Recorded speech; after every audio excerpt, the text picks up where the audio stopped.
a Ford assembly plant in St. Paul, Minnesota. And our local union heard about a dispute that had taken place in Mexico, where thugs had attacked workers in a Ford assembly plant in Cuautitlan, Mexico, and several workers were wounded and one died. Next.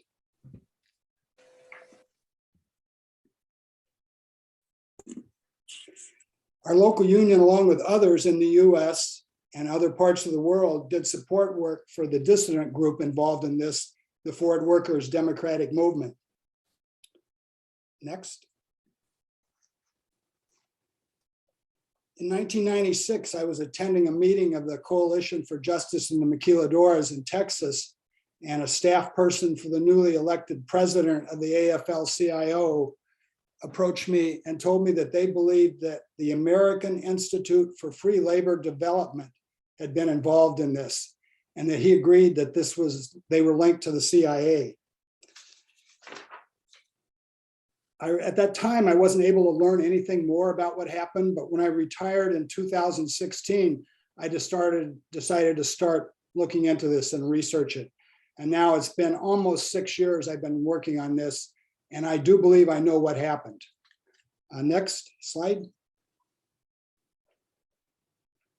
During the 1980s, Mexico was in a severe economic depression based on the collapse of the world economy and their dependence on oil. Inflation reached triple digits, social spending was cut back. The ruling political party, the Institutional Revolutionary Party, began instituting a lot of free market, hyper-competitive capitalist reforms to try to revive their economy. And in 1985, a major earthquake hit Mexico City, and then that would result in a political crisis in Mexico. So we can go to the next slide. In 1998, Cuauhtémoc Cárdenas he broke from the PRI and challenged that candidate. And their 65-year history of ruling Mexico. In his coalition were a lot of the groups who were involved in the earthquake support work, and they had socialists and communists in his coalition. In that election, which today is widely considered to have been fraudulent, the opposition parties would not accept the government ruling that Carlos Salinas had won. The military seized the ballot boxes, and a few years later, those were burnt.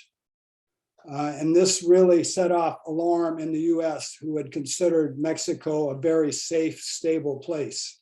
Next slide. This is John Negroponte, who's quite a well-known person. He had been ambassador in Honduras prior to this, and it helped support the Contras, even though that had been prohibited by Congress. And he did this behind the scenes, and Iran-Contra, and a lot of aid to the Honduras government. But when things went south in Mexico in '88, he was sent to Mexico to be the ambassador. The next slide. This is Robert Pastorino, who was the deputy chief of mission at the embassy. And among his other national security accomplishments, he wrote the first conceptual draft of NAFTA while he was there. Next slide. While all this was going on in Mexico, US auto companies started to move south and build production facilities in northern Mexico, which were geared strictly for export to the US. The Ford Cuautitlan plant, which was located just outside of Mexico City, was for the domestic market, and they were really suffering along with the economy. Ford built 2 new plants in northern Mexico designed for export. And Ford had to align the contract of this older plant in Mexico City with the new lower wage and benefit contracts in northern Mexico. All of the Ford unions, all the Ford plants were represented by the Confederation of Mexican Workers, which is a part of the PRI, the ruling party, and it had been for 65 years too. Quite a reputation for corruption and subservience. So this week, they were thrown out of a GM plant in Silao Mexico by a 78% vote of the workers. The free election was finally allowed and the CTM was gone. But, so in 1987, Ford began negotiating for their new contract. Not quite ready for that one yet. All right, yeah. This takes a while to explain what the contract happened. In 87, Ford started contract negotiations at Cuautitlan. Sales were terrible. They needed a layoff. Didn't want to do that. What they did was Ford refused to meet the government's 27% wage increase that they recommended that year. The CTM called a strike, but Ford paid half the wages of the workers while they were on strike.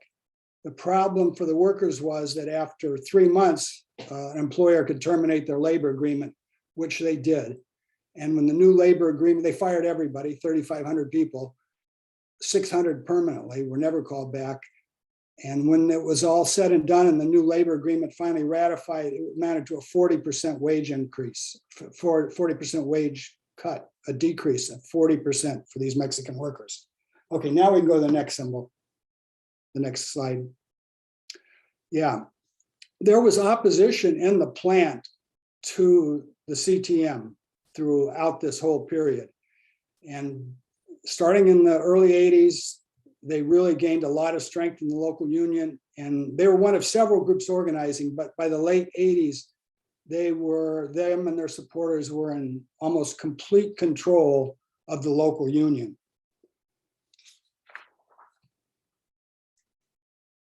And they also, in doing this, gained quite a reputation throughout Mexico for building a democratic and militant union. They were getting a lot of attention and publicity, and they were headed for problems. Next slide. The CTM, there were 3 Ford plants in Mexico. There was a Ford CTM. The head of that union had been appointed, but had to run for election in 1989, in July of 89. The Cuautitlan dissidents were planning on challenging him. And because of the size of the Cuautitlan local, they were very sure that they would win that election, which is really a significant post. 3 weeks before the election, all the candidates, all the potential candidates, the executive committee of the local union was fired by Ford. And then the struggle began there in earnest, and they founded the Ford Workers' Democratic Movement. These fired workers continued to act as the local leaderships, and they still had support from the workers in the plant.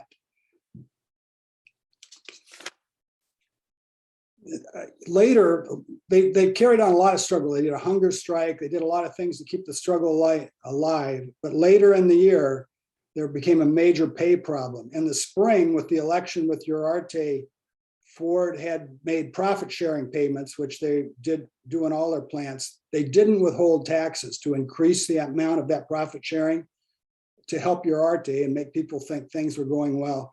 When December came, they withheld the taxes, and the paychecks became very small, in some cases non-existent.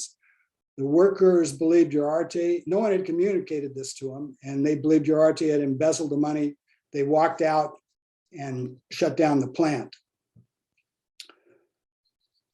They returned early in January, and at that time, some of the leaders were leafleting the plant, calling on workers to come to a meeting with the CTM.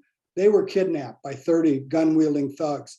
When the workers in the plant learned about this, they went in a sit-down strike and shut the plant down. The kidnapped leaders were released that Friday. And everyone came back to work Monday morning. There were 300 thugs in the plant. You can go to the next slide now. There were 300 thugs in the plant, intimidating the workers, and obviously had come there with a purpose. The workers had gotten wind that they were coming, organized, and drove the thugs out. And that's when the gunfire and violence erupted, with 9 workers being shot. As a result of that, the workers decided to occupy the plant, which they did. They occupied the plant for 2 weeks, issued demands. That's a good one, yeah. They issued demands, and among these was they wanted all the executive committee rehired, and they wanted a National Democratic Congress on union rights in Mexico. And they held the Ford plant for 2 weeks on these demands. And after 2 weeks, 2,000 police drove them out. They eventually were able to get production going again by threatening to fire everyone. The Mexican government let them terminate the labor agreement, let Ford terminate the labor agreement. They fired everyone and slowly got people back to work. They finally ended up having to negotiate with the local union, but it did result in 600 permanent dismissals. Why don't we go on the next one? And then go on to the next one. Who the group of 300 thugs was always vague. Ford denied having anything to do with it. The CTM held a press conference and called for an investigation of a gangster named Wallace de la Mancha, who was widely reported to be leading the group that attacked the workers. Mancha died mysteriously a few months after this failed attack. And I really believe that Mancha was a CIA contract agent. I've got some documents that will show how I came to that conclusion, or I'll show here at the end of the slide. So why don't we move on there? So one of the things I did was investigate the history of the American Institute for Free Labor Development. And one thing I did was investigate the guy who'd been its director for 30 years. And this is the guy in the middle here, Bill Doherty. There is no question in my mind that he was a career CIA agent. And looking at his biography, I don't think there's any doubt about that. And a number of former CIA agents also said that he was CIA. So he was running this group, the American Institute for Free Labor Development. About AFL, it was a government-created organization managed by the CIA, for which the AFL-CIO provided cover throughout. And still, exactly what their relationship was to AFL, you cannot get anybody in the AFL-CIO to say. So I want to go on to the next slide here. There was quite a debate in labor about AFL, especially in the 60s, largely on the part of the Ruthers. In 1966, Victor Ruther did an interview with the Los Angeles Times in which he said he linked AFL, the CIA, and AFL-CIO foreign policy. That resulted in a very contentious AFL-CIO meeting. Joe Bierne here made a resolution to condemn Victor, which passed by a vote of 23-2. The UAW left the AFL-CIO at that point, and Walter started a rival labor federation. So we can go on to the next one. Yeah, so looking at how did this debate end, we come to the Walter Reuther's death, which I thought I knew a lot about UAW history. I did not know there was a mystery to Walter Reuther's death, but there is quite an unresolved mystery, and the documents do not point to an accident. So there we have how that debate ended in the 60s over AFL. Why don't we go on to the next slide? Another figure that the Ruthers had a lot of conflict with was Jay Lovestone. And that went back to internal UAW politics in the 1930s. It started when he came into the UAW to push out the communists, and the Ruthers in that battle sided with the communists.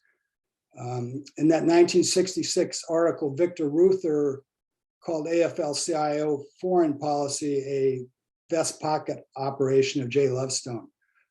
So there's Lovestone's bio there. He had a close personal relationship with James Angleton, who was the chief counterintelligence of the CIA. When he was in Washington, he stayed with Angleton. And in 1974, Colby finally did an investigation about Lovestone, and they admitted he was being paid by the CIA. Angleton was able to keep that quiet for many years. Okay, I go on to the next one. Yeah, so this is,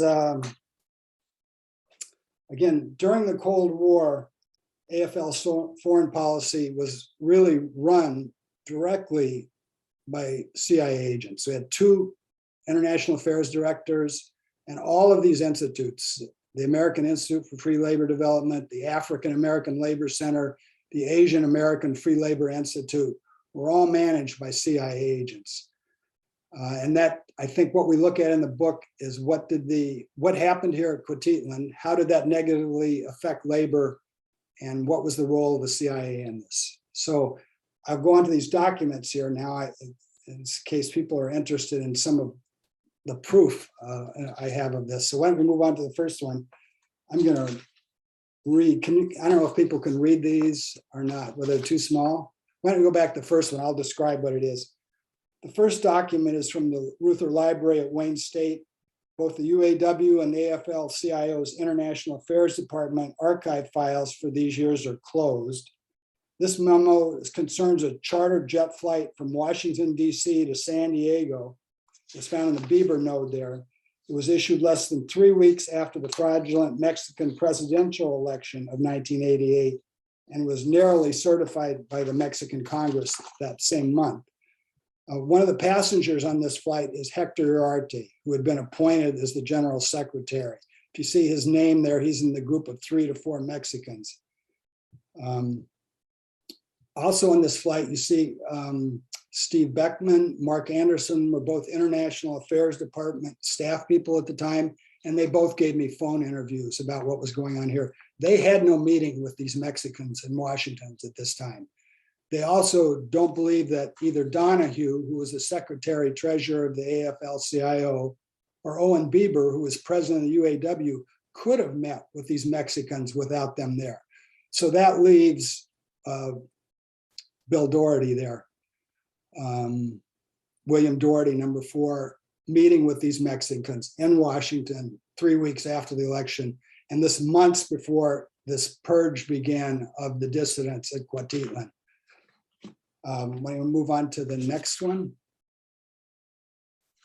I did a Freedom of Information Act request with the Department of State, which was quite a battle. I got a lot of help, or I wouldn't have got that. The first one, why don't you back up one? The first one, I read about that one. This is an embassy cable summarizing Ford's view of the dispute at the plant. That looks like it's really hard to read, but what they say is when they talked to the embassy 2 days after the attack, was they believed the attackers were members of the Revolutionary Workers' Party, which was, it just shows they were totally confused about what happened. The supporters and members of the Revolutionary Party were the objects of the attack. And the papers were already saying who was involved, and it was Wallace de la Mancha. So it really shows that Ford was not an architect of this attack. Why don't we move on to the next one? This is another embassy cable. Now, this one was written in response to a letter someone from my local union wrote the Mexican embassy, Negroponte, the ambassador. So if you read that, this got the ambassador Negroponte very concerned about our local union's support. So if you read the first couple sentences, that's UAW Local 879 in St. Paul. That was the local I was a member of. He goes on to explain what's going on there. He mentions a name of somebody from AFL who was involved. And this is a cable to the Secretary of State. So this closely links AFL to the events that took place there. And he also, in this one, says he should notify Bill Doherty of our local union support for these workers in Mexico, which again raises the specter of CIA suppression of dissent over labor.